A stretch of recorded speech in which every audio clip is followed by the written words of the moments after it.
Hello everyone, bonjour à tous, c'est Jean-Baptiste des Indécents et je suis avec Jeff de Chaosium EDGE. Hello Jeff. Hello and welcome from Cannes. Et Emmanuel également. Jean-Pascal. Jean-Pascal, il préfère Jean-Pascal, donc du coup de Edge Entertainment, et tu t'occupes spécialement de la gamme Cthulhu. Absolument. Bonjour à tout le monde. I will ask you a few questions about the French localization of Cthulhu. What is your feeling about it? Well, I mean, I am pleased as I could possibly be with the Edge edition of the 7th edition of Call of Cthulhu.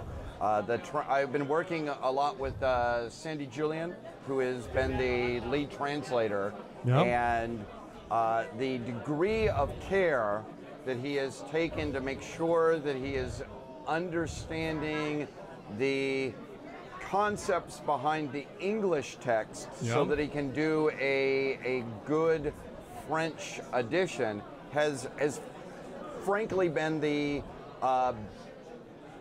most professional job I have seen by any translator working on any of our product. I think this is going to be the definitive French edition, and it's also a delight working with Edge. I've been friends with Edge for a long time. Edge Spain has been our Spanish licensee for Call of Cthulhu, and the commitment that Edge has always had to artistic quality and just overall quality of the product is a delight to work with.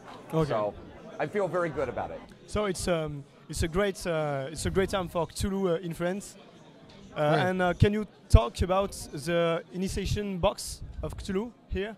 Yeah, so this is the French edition of the starter set, and the idea of the starter set is it's everything that you need to have as a somebody new to Call of Cthulhu who wants to get interested in the game. It's everything you need in one box, and it actually starts out. The initial scenario is a solo quest. So it's something that doesn't even require other players or a GM for, that teaches you the rules through the solo adventure. And then if you enjoy that, you can go and find some friends to as players, and that has a couple of adventures that are really there to teach you about how to play the game, how to enjoy yourself doing it, and the components within it. I think it's actually beautiful inside. The map is fantastic. Do you want to speak about any of that, JP? Moi, ce que je trouve d'intéressant, c'est que le travail qui a été fait déjà, d'abord en amont au niveau de Chaosium, le matériel originel, on est exactement dans l'ère du temps, c'est-à-dire dans une espèce de nouvel âge d'or du jeu de rôle. Oui, clairement. Par ruissellement de tout ce qui se passe autour du jeu de société. Et l'appel de Cthulhu, c'est vraiment un univers qui est fait d'abord pour démocratiser le jeu de rôle auprès d'un plus large public, pour le féminiser aussi. Ça, c'est important, je pense. C'est vraiment un jeu où on peut mettre des hommes, des femmes autour de la table. On peut jouer en famille, on l'a vu, on a eu des publics vraiment variés pendant tout le week-end. On a eu 2 tables sur l'appel de Cthulhu sur le stand de Edge, et c'était juste génial. En fait. Voilà. Il y a du très bon matériel dedans. Comme le disait Jeff, effectivement, il y a d'abord un système de scénario solo qui permet aux maîtres de jeu de s'entraîner, de s'initier au fonctionnement des règles, des pré-tirés à l'intérieur, juste qu'il faut 3 livrets, pas chargés de manière à pas rebuter du tout les gens, non seulement qui sont néophytes au niveau de l'appel de Cthulhu, mais surtout des néophytes en jeu de rôle tout court. Voilà. Mais de toute manière, cette histoire d'initiation qui ressemble à un livre dont on est le héros peut faire penser à ces initiations qui étaient présentes dans les premières boîtes, la boîte rouge par exemple de Donjons et Dragons, mais avec une version beaucoup plus développée, car il y a quand même le système de règles qui est beaucoup plus présent. Oui. Mais moi je pense que le système Chaosium, c'est un des systèmes les plus faciles pour réussir à faire passer la passion, rentrer dans le jeu de rôle sans que ça soit lourd indigeste. C'est parfait, c'est juste parfait. Il y a des choses que peut-être les anciens routards ne connaissaient pas, comme il y a des petits trucs qui ont été rajoutés mais qui sont chouettes en plus, qui rajoutent plutôt de la tension et de la dramaturgie en fait. Voilà. L'idée des règles, je pense que ça doit être ça. C'est que ça doit rajouter surtout de la dans un tension univers autour comme d'une celui table. de Lovecraft. Exactement. La tension on est est quand très même là importante. pour abîmer les personnages avant tout. Oui, clairement. The madness stuff in Cthulhu, it's amazing. Oh yes, yes.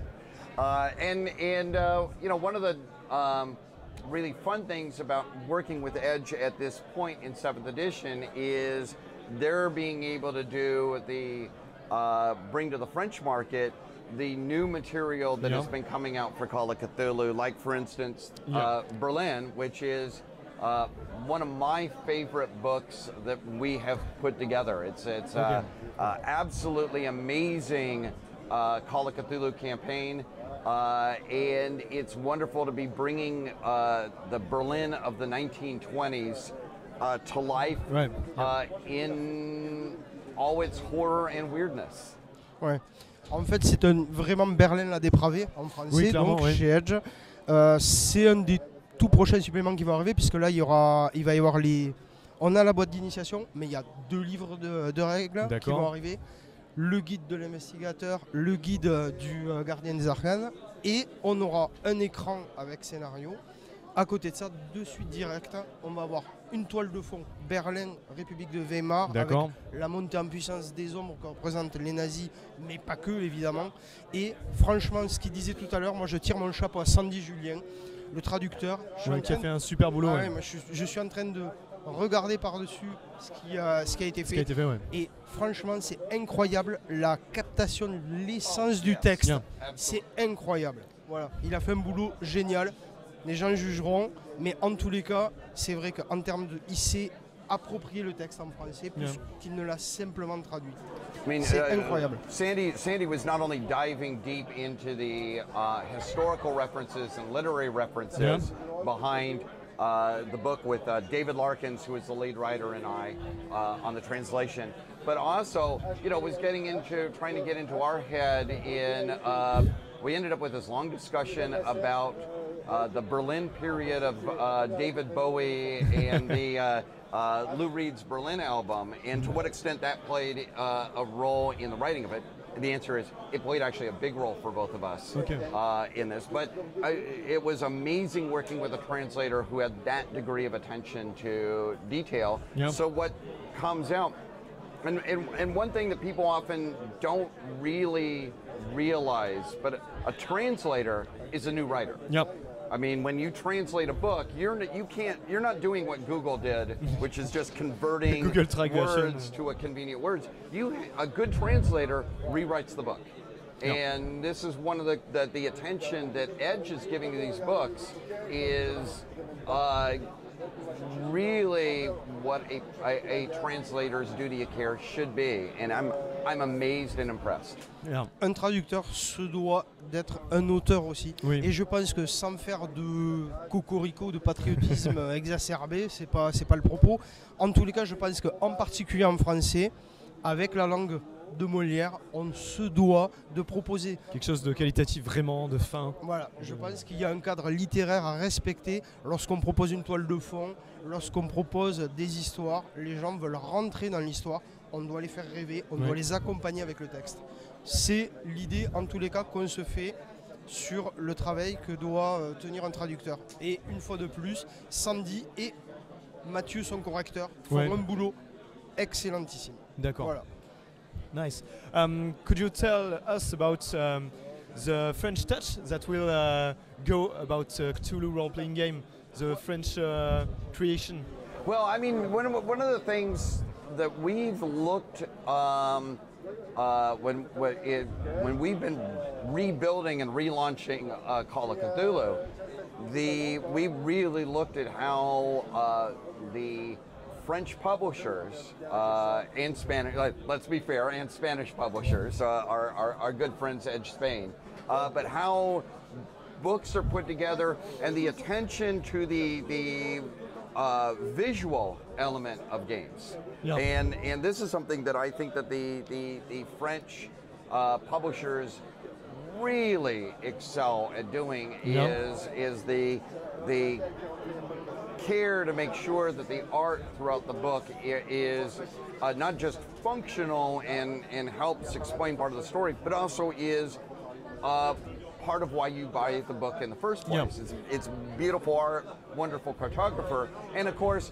because we've learned from the French market, well, we've also started stealing French artists and French cartographers. So, you know, the Berlin book, the cover was done by Loïc Mouzy, who we're working with Loïc on the new Malleus Monstrosum, which is the huge Cthulhu bestiary.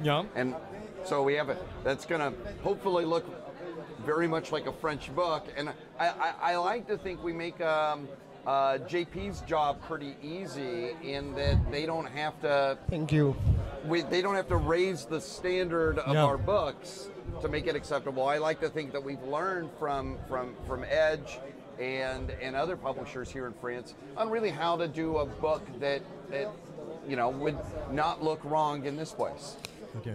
Moi, je pense quand même, on s'aperçoit d'une chose, c'est que l'élargissement des publics a amené à peu près, on ne va pas parler par exemple que de Edge, mais à peu près de manière générale, toutes les maisons d'édition sont en train de véritablement essayer de faire rentrer le grand public dans le jeu de rôle, pied dans le jeu de rôle. On le voit avec cette boîte Donc d'initiation. Donc il y a des standards sur les boîtes d'initiation. On n'est pas les seuls. Moi je trouve qu'on a vraiment de belles boîtes. Bon, on le voit avec les 3 boîtes Star Wars notamment. Exactement. L5R aussi. Oui. Et en réalité, moi je pense que tout ça doit être un cercle vertueux. Oui.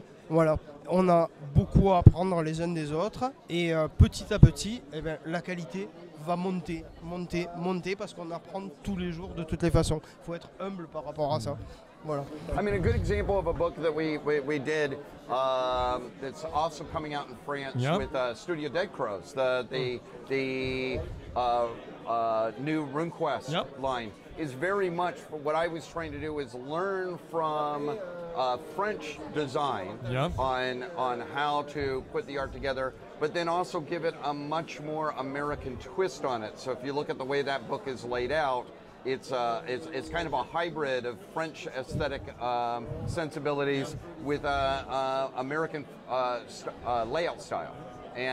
But this is why I love coming here is to learn. Ouais, moi je pense que c'est bien d'en parler parce que vraiment le travail que le studio Dead Crows a fait sur RuneQuest est assez extraordinaire. Et effectivement, l'hybridation en fait des modèles entre ce qu'on a l'habitude de proposer au public américain et français, ça donne un produit qui est intéressant parce que RuneQuest n'est pas forcément un jeu aisé d'accès qui fait souvent peur. Et là, ils ont fait une version, on peut foncer dedans. Il n'y a pas besoin d'avoir peur, c'est du super beau boulot, vraiment. Ça marche. Pour le mot de la fin, est-ce que tu pourrais nous parler des différentes sorties qui sont proposées pour l'appel de Cthulhu? Alors c'est ce que je disais, donc on va avoir le manuel du gardien, le manuel de l'investigateur, qui sont en gros pour ceux qui sont un peu plus, on va dire, vétérans du jeu de rôle, rentrés de plein pied dans tout l'univers de Lovecraft et dans l'appel de Cthulhu. Ou pour ceux qui ont réussi à accrocher à la boîte d'initiation et qui se disent bon allez, je vais me lancer à fond dans le jeu de rôle, on y va, et il y a tout dedans du coup. Ensuite, donc assez rapidement, il y aura qui va arriver assez rapidement derrière, il y aura l'écran qu'on a là-bas, donc les accessoires du gardien, où il y aura de quoi jouer encore en plus. Et puis rapidement, Berlin la dépravée, qui pour moi aussi est du top. Ouais, c'est vraiment. Ça va, je pense que ça va devenir un des nouveaux standards dans les campagnes de l'appel de Cthulhu. Berlin. C'est génial. Voilà. Really great. Oui. Oh, this is an amazing, absolutely amazing campaign. And the writer of that, if you guys don't mind me going off on a tangent, the writer of that, David Larkins, is the really amazing bit about it is he had never been to Berlin. Now, he could cheat because I live in Berlin. Yeah. So, but David's ability to construct a Berlin in his mind, in my opinion, is better than any of the German language treatment of Berlin. And when I first started testing this, his scenarios, My house, the Chaosium House campaign group in Berlin, they're all Germans. Yeah. Except for Jason Drahl, our RuneQuest editor. Everybody else in the group is German. And they were trying to figure out which German writer had put this together. Yeah. And told them, you know, actually, it's David Larkins, who lives in Santa Fe, New Mexico.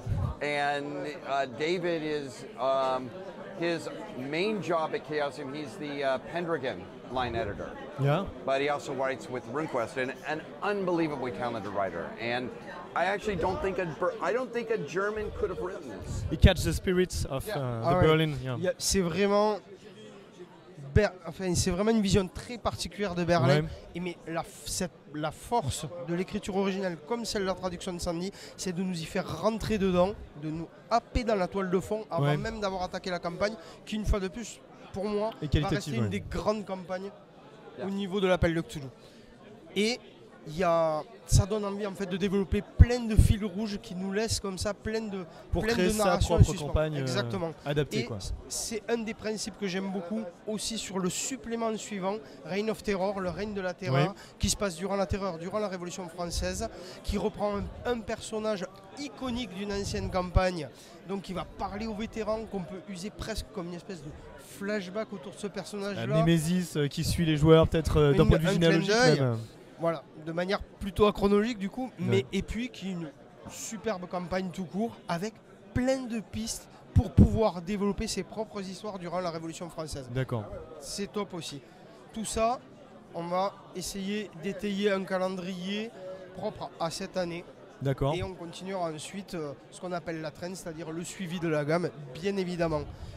Ensuite, on verra ce qui va se passer, mais Jeff va jeter un œil sur des choses qui viennent de l'extérieur de Chaosium mais qui doivent être absolument validées par Jeff, comme le Cthulhu Marseille.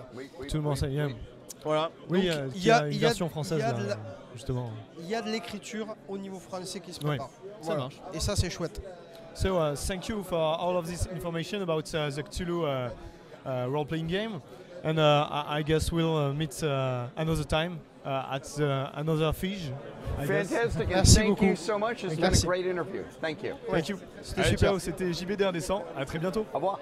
Au revoir.